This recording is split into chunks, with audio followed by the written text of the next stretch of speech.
Guys, nakakonek sa TV namin yung phone ng asawa ko. Titignan natin kung anong ginagawa. Tatanungin ko siya ngayon kung anong ginagawa niya. Ano kayang anak ko? Kaya pala laging may parcel araw-araw sa bahay. Ano naman kayang inaano niya? Oh, RS8. Ano kaya tong RS8?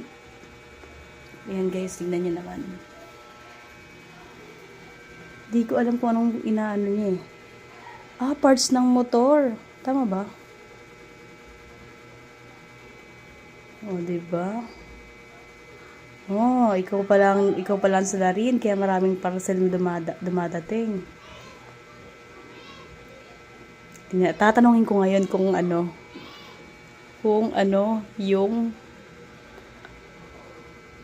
ginagawa niya.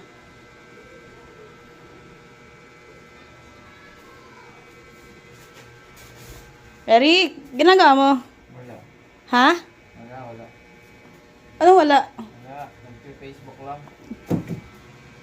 Ay, Facebook. Ayun, biglang lipat. Ang galing, di ba? Oh.